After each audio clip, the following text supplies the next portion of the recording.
మాజీ MLA Aruru Ramesh BJP good bye చెప్పి మరొకసారి కారు ఎక్కేందుకు సిద్ధమయ్యానని ప్రకటించిన వేళ అసలు బీజేపీలో నెక్స్ట్ ఎవరన్నది కూడా బీజేపీలో పెద్ద ఎత్తున చర్చ జరుగుతుంది. ఒకవైపు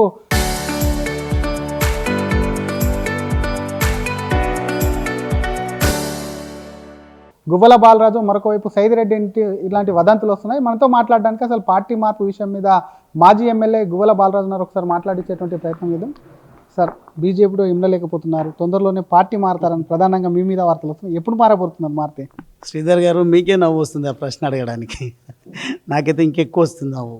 ఎట్టి పరిస్థితుల్లో ఇంతకుముందు మీ కాన్ఫరెన్స్లో, మీడియా కాన్ఫరెన్స్లో ఆర్టీవీ కూడా ఉండి ఉండవచ్చు. నేను ఇప్పుడే స్పష్టత ఇవ్వడం జరిగింది. అయినప్పటికీ మీరు అడుగుతూ ఉన్నారు కాబట్టి, నేను నా కంఠంలో ప్రాణం ఉన్నంత వరకు ఒక జాతీయ భావం కలిగినటువంటి అఖండ భారత్ నిర్మాణంగా ఈ దేశాన్ని ముందుకు తీసుకుపోవాలనే ఆలోచనతోన భారతీయ జనతా పార్టీ నరేంద్ర మోడీ గారి నాయకత్వం ముందుకు పోతూ ఉంది. కాబట్టి ఆలోచన చేసి ఓటమి పాలైన తర్వాత ఎంపీ ఎన్నికల్లో కూడా బీఆర్ఎస్ పార్టీ అభ్యర్థి గెలుపు కోసం 100% నా ఎఫర్ట్స్ పెట్టి, నాకు టికెట్ రాలేదని కూడా ఆలోచించకుండా సంతృప్తికరంగా నేను అక్కడ పనిచేసి ఆలోచిస్తున్నటువంటి తరుణంలో ప్రజా పోరాటాలకు బీఆర్ఎస్ పార్టీ దూరం ఉంటుంది, ప్రధాన ప్రతిపక్షంగా విఫలం అవుతూ ఉంది. కాబట్టి నేను చెప్పుకున్నా, ప్రజలకు నా గురించి మాట్లాడినా, నేను ఒక ఫైటర్ను. అనునిత్యం ప్రజల్లో ఉంటూ ప్రజా సమస్యల పరిష్కారం కోసం పోరాటం చేసే నైజం నాది. ఆ పోరాటమే కరువు అయింది. కాబట్టి నిజంగా ప్రజా సమస్యలపైన భారతదేశ వ్యాప్తంగా కానీ, లేదంటే కాంగ్రెస్ పాలిత రాష్ట్రాలలో పోరాటం చేస్తుంది అంటే భారతీయ జనతా పార్టీ. కాబట్టి ఈ పోరాట యోధులకు జతగట్టి పనిచేయాలనే ఆలోచనతోన ఒక నిర్దిష్టమైనటువంటి నిర్ణయం తీసుకొని నేను ఈ పార్టీలో చేరడం జరిగింది. కాబట్టి ఎట్టి పరిస్థితుల్లో నేను పార్టీ మారే ప్రశ్నే ఉత్పన్నం కాదు అనేది ఈ సందర్భంగా తెలియజేస్తాను. కానీ కొత్తగా చేరిన వాళ్ళు పార్టీలో కొంత ఇమడలేకపోతున్నారు. అందుకే వచ్చి కొద్ది రోజులు చూసి పార్టీ మనకు కరెక్ట్ కాదని వెనక్కి పోతున్నటువంటి సందర్భాలు కూడా చాలా మేము చూసినాం. పెద్ద పెద్ద రాజగోపాల్ రెడ్డి అట్లాంటి వాళ్ళు వెళ్ళిపోయారు. అదే తోవలోకి కూడా గువ్వల బాలరాజు వస్తారని మేమే కాదు, అసలు సాక్షాత్తుగా మీ ప్రస్తుత ఎమ్మెల్యే కూడా మీ మీద కామెంట్ చేస్తున్నాడు. ఎక్కడ 4 నెలలు ఉండలేకపోతాడు, ఖచ్చితంగా కూడా మళ్ళీ బీఆర్ఎస్కి వెళ్తాడన్న ఆరోపణలు మీ మీద వస్తున్నాయి. నేను దాదాపుగా 2 దశాబ్దాల పాటు ఉన్నా. చీటికి మాటికి పార్టీలు మారుతారని పనికిరాని విమర్శలు, పనికిరాని ఎమ్మెల్యే చేసిండు. ఆ ప్రశ్న మీరు అడుగుతున్నాను, నేనేం చెప్పాలి? నేను పార్టీలో చేరిందే మొదటగా టీఆర్ఎస్ పార్టీ, బీఆర్ఎస్ పార్టీ. అప్పటి నుండి ఇది 2వ పార్టీ మాత్రమే. వాళ్ళ ముఖ్యమంత్రి గురించి మాట్లాడమని దమ్ముంటే వంశీకృష్ణను, వాళ్ళ ముఖ్యమంత్రి ఏ ఎండకు ఆ గొడుగు పడతాడు. నేను ఏబీవీపీలో పనిచేసిన అంటాడు, నేను సంఘులో పనిచేసిన అంటాడు, నా రక్తమే కాషాయం అని మాట్లాడతాడు. లేదంటే తెలుగుదేశం పార్టీలో వర్కింగ్ ప్రెసిడెంట్గా పనిచేసిండు. టీఆర్ఎస్ పార్టీలో తనకు జడ్పీటీసీ ఇవ్వడానికి కూడా ఈయన నక్కజిత్తుల వ్యవహారాలు చూసి కేసీఆర్ గారు అప్పుడు ఇవ్వలేదని బాగా చర్చ ఉంది. అన్ని పార్టీలు మారిండు, ఇండిపెండెంట్గా కూడా ఉన్నా అని చెప్పిండు. ఈరోజు ఈ పార్టీకి నిన్న వచ్చి పార్టీలోకి చేరక ముందు వరకు తెలంగాణకు బలిదేవత ఎవరు అంటే సోనియా గాంధీ అని మాట్లాడిండు. పనికిరాని నాయకుడు ఎవరు, ప్రతిపక్ష నాయకుడు అంటే రాహుల్ గాంధీ అని మాట్లాడిండు. అటువంటి 3-4 పార్టీలు మారినటువంటి ముఖ్యమంత్రి మీకున్నాడు. నికార్సైనటువంటి నాయకత్వం భారతీయ జనతా పార్టీ నాకుంది. కాబట్టి నేను ఇక్కడ ఈ పార్టీలో చేరిన అంటే ఆచితూచి ఆలోచన చేసే నేను నిర్ణయం తీసుకొని రావడం జరిగింది. కాబట్టి వంశీకృష్ణ విమర్శల గురించి పెద్దగా మనం కూడా చర్చించుకోవాల్సినటువంటి అవసరం లేదు.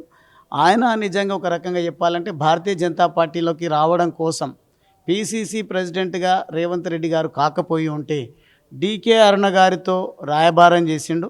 భారతీయ జనతా పార్టీ అభ్యర్థిగా కూడా ఎన్నికల్లో పోటీ చేయాలని భావించిండు అనేది నాకున్న సమాచారం. ఆ చిల్లర మాటలు, ఆ చిల్లర విమర్శల గురించి, చిల్లర గాన్ల గురించి ఎందుకు మాట్లాడాలనే ఉద్దేశంతో నేను మాట్లాడట్లేదు. అంటే నిప్పు లేదే పొగ రాదని అంటారు, అట్లేమన్నా ఉందా అని అదే అంటున్నా. ఒకవేళ నిప్పు, పొగ, లేకుంటే ఉప్పెన, ఇంకేమైనా అగ్నిగుండంగా వాతావరణం మారినా ఖచ్చితంగా ఇదే పార్టీలో ఉంటా, ఇదే పార్టీలో నా శ్వాస విడిస్తే తప్ప ఎట్టి పరిస్థితుల్లో పార్టీ మారే ప్రసక్తి ఉండదు. వల్ల బీజేపీలో చాలా సంతృప్తిగా ఉన్నట్టేనా? 1,00,000%. ఇంతకుముందు 1000% అని మీరు మళ్ళీ అడిగితే 1,00,000% అవుతుంది, 1,00,00,000% కూడా మారే అవకాశం ఉంటుంది. ఎట్టి పరిస్థితుల్లో నాకు సంతృప్తికరమైనటువంటి పని చేసుకునే అవకాశం దొరికింది, ప్రజల పక్షం వహించే అవకాశం దొరికింది. ఇది నా జన్మభూమి రుణం తీర్చుకునే విధంగా, ఈ జన్మభూమి కోసం పరితపించేటువంటి భారతీయ జనతా పార్టీలో నేను ఉండడం అనేది నేను నా అదృష్టంగా భావిస్తాను. మీరే జాయిన్ అయ్యారు, మీ అనుచరులు ఎవరిని మిమ్మల్ని నమ్ముకొని రాలేదనేది కొంత చర్చ జరుగుతుంది. ఇంకా పక్క సంబంధించినటువంటి ఎమ్మెల్యేలు వాళ్ళు వస్తారు గువ్వలతో పాటు, పెద్ద ఎత్తున చేరికలు ఉంటాయి. కానీ ఒక్కసారిగా డ్రాప్ అయింది. అది కూడా మీకు ఏమన్నా ప్రెషర్ కానీ మీ మీద ఏమన్నా ఉందా పార్టీలో? మీ మీడియాకు ఉన్నటువంటి సమాచారం వరకు మీరు మాట్లాడతారేమో కానీ నేను ఏ రోజు కూడా నా వెంబడి మాజీ ఎమ్మెల్యేలు వస్తారు వందలు వేల మంది వస్తారని నేను చెప్పలేదు. నేను టీఆర్ఎస్ పార్టీలో కూడా ఒక్కడిగానే బయలుదేరిన, 2 సార్లు విజయం సాధించిన. భారతీయ జనతా పార్టీలోకి కూడా ఒక్కడినే వచ్చిన. భారతీయ జనతా పార్టీ నుంచి మన సర్పంచ్ ఎమ్మెల్యేలను అభ్యర్థులను పోటీలోనే నిలపలేదు, కానీ 7-8 స్థానాల్లో పోటీ చేస్తే 5 స్థానాలు మేము గెలుచుకోవడం జరిగింది. దాని తర్వాత నాకున్న కృతజ్ఞతను చాటుకుంటూ మొన్న తల్లి లేని పిల్లలాగా ఉన్నటువంటి బీఆర్ఎస్ పార్టీ కార్యకర్తలకు నేనే దిక్కైనా, నేనే నా బాధ్యత వహించి వాళ్ళకు అన్ని విధాలుగా సహకరించి వాళ్ళ గెలుపు కోసం దోహదపడ్డా. ఇప్పుడు కదిలింది. మొన్న మీరు ఉప్పునంతల మండలం వెల్టూరు గ్రామంలో రథసప్తమి రోజు ఒక కార్యక్రమం జెండావిష్కరణ జరిగింది. అక్కడ కొంతమంది చేరడం జరిగింది. పక్కనే ఉన్న ఊరు మేము కూడా ఎప్పటి నుంచో దిమ్మ కట్టుకుని ఉన్నామన్నా మీరు వచ్చిన రోజు నుంచి ఎగిరేద్దామని కాలేదు. జెండా ఎగిరేయడానికి రండి అని అంటే నన్ను చూసి నేను ఒక దేశం వీడి ఒక 10 సంవత్సరాలు అయ్యి మళ్ళీ సొంత గూటికి సొంత ఇంటికి వస్తే ఎంత సంతోషపడతారో అంతకంటే ఎక్కువ సంతోషాన్ని వ్యక్తపరుస్తూ అక్కడ గెలుపొందినటువంటి మూన్యా నాయక్ సర్పంచ్ గారు, ఉప సర్పంచ్ గారు, వార్డు సభ్యులు, గ్రామస్తులు మొత్తం కూడా బీఆర్ఎస్ మొత్తం ఖాళీ అయిపోయింది ఆ గ్రామంలో. మీరు కావాలంటే ఎంక్వైరీ చేయండి. ఈ రకమైనటువంటి వాతావరణం ఉంది కాబట్టి నేను పార్టీ చేరేటప్పుడు ఎవరికి సమాచారం ఇవ్వలేదు కాబట్టి ఇప్పుడు అందరి మధ్యలో ఉంటున్న అన్ని గ్రామాల్లో చేరికల పరంపర కొనసాగుతూ ఉంది. నేను 29 సంవత్సరాల వయసులో టీఆర్ఎస్ పార్టీలో చేరి అనతి కాలంలోనే సంవత్సరన్నర లోపలనే ఎంపీగా పోటీ చేసి అద్భుతమైనటువంటి 3,90,000 ఓట్లు నేను దక్కించుకోవడం జరిగింది. ఇంత అనుభవం, 10 సంవత్సరాల శాసనసభ్యుడిగా అనుభవం, గవర్నమెంట్ విప్గా అనుభవం, అదేవిధంగా ప్రజల్లో పోరాటాలు, ప్రజల్లో ఉన్నటువంటి అనుభవం ఉంది కాబట్టి, ఎంతోమంది సర్పంచ్లను, ఎంపీటీసీలను, ప్రజాప్రతినిధులను చేసినటువంటి అనుభవం ఉంది కాబట్టి నేను కదిలితే చాలు గ్రామాలు మొత్తం కూడా నా వెంట నడవడానికి సిద్ధంగా ఉన్నాయి. ఈరోజు అందరూ కూడా ముక్కున వేలేసుకునేటువంటి పరిస్థితి నెలకొంటుంది. మీరు చూడండి, నిన్నటికి నిన్న భారతీయ జనతా పార్టీ ఏ కార్యక్రమం చేసినా నేను కానీ వాళ్ళు కానీ ఒక సింపతితోన సహకారంగా ఉండేది. ఎందుకంటే వీళ్ళు ఏం పెరుగుతారు అన్న భావనలో ఉన్నారు. అక్కడ ఉన్నటువంటి జాతీయ భావం గురించి, అక్కడ నివురు గప్పిన నిప్పులా ఉన్నటువంటి భారతీయ జనతా పార్టీ పైన ప్రజలకు ఉన్నటువంటి ప్రేమ, అభిమానం, నమ్మకం నివురు గప్పిన నిప్పులాగా ఉన్నది. ఎవరు నివురును తొలగించేటువంటి ప్రయత్నం చేయలేదు. ఒక సైనికుడిలాగా, ఒక కార్యకర్తలాగా ఆ నివురును తొలగిస్తా విజయ ఢంకా మోగించి కాలర్ ఎగరేసుకునే విధంగా ప్రతి కాషాయ సైనికుడు గర్వపడే విధంగా భారతీయ జనతా పార్టీ నన్ను ఒక మంచి పనివంతుడు, మంచి కార్యకర్త అని మెచ్చుకునే విధంగా నా పనితనాన్ని చూయిస్తా. అచ్చంపేటలోనే కాదు, ఉమ్మడి మహబూబ్ నగర్ జిల్లాలో 14కు 14 స్థానాలు భారతీయ జనతా పార్టీ కైవసం చేసుకునే విధంగా ఏ ఎంపీ టికెటో ఎమ్మెల్యే టికెటో ఆశించకుండా ఈ పార్టీలోకి వచ్చి నా పనితనాన్ని చూపించి ఈ పార్టీని ప్రజలకు అవసరం కాబట్టి, ఈ పార్టీ శ్రీరామ రక్షగా దేశానికి ఉంటుంది కాబట్టి ఈ భావాజాలాన్ని పెంచడం కోసం నా వంతు ప్రయత్నం చేయడం కోసమే వచ్చిన తప్ప పార్టీ మారుతున్నలో గౌరవం లేదని పోయినరా, లేకుంటే వాళ్ళకి విజన్ లేక పార్టీ మారినరా నాకైతే తెలియదు. మాట్లాడినరా ఆరు రమేష్? ఎందుకంటే గతంలో బీఆర్ఎస్లో పనిచేసినటువంటి అనుభవం ఉండే, అంటే మారకముందు ఏమైనా మాట్లాడే ప్రయత్నం చేసిండ్రా ఈ పార్టీలోకి వచ్చిన?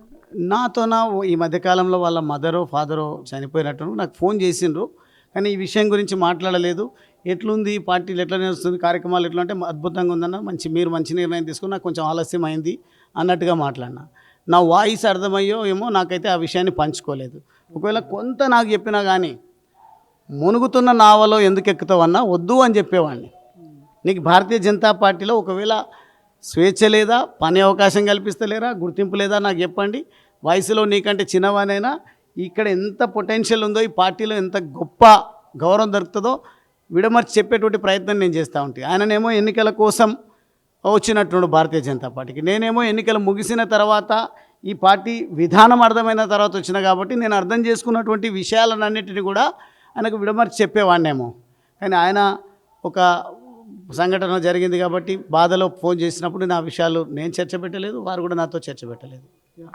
Thank you sir. ఇది పార్టీ మార్పుపై వస్తున్నటువంటి వార్తలపై గువ్వల స్పందిస్తూ ఎట్టి పరిస్థితుల్లో పార్టీ మార్పు అనేది జరగదు, అసలు తను పార్టీ మారింది బీజేపీలో అన్ని విధానాలుగా బీజేపీకి సంబంధించినటువంటి అంశాల్లో కూడా ఆకర్షితులై బీజేపీ విధానాలు నచ్చి జాయిన్ అయినవి కాబట్టి ఇటువంటి వదంతులు అనేటివి కూడా కావాలని పుట్టిస్తున్నారు. ఎట్టి పరిస్థితుల్లో కానీ పార్టీ మారబోను. ఇంకా రానున్నటువంటి రోజుల్లో ఉమ్మడి మహబూబ్నగర్లో ఉన్నటువంటి 14 స్థానాలు ఏవైతే ఉన్నాయో వాటిలో పార్టీ బలోపేతం కోసం, పార్టీ గెలుపు కోసము ఒక సామాన్య కార్యకర్తగా కృషి చేసి పార్టీని అక్కడ కాషాయ జెండా ఎగరేసే విధంగా కూడా తను అక్కడ కూడా బీజేపీ కోసం పనిచేస్తానని అటు మాజీ ఎమ్మెల్యే డాక్టర్ గువ్వల బాలరాజు అంటున్నారు. కెమెరామ్యాన్ గజబ్తో శ్రీధర్, RTV, హైదరాబాద్.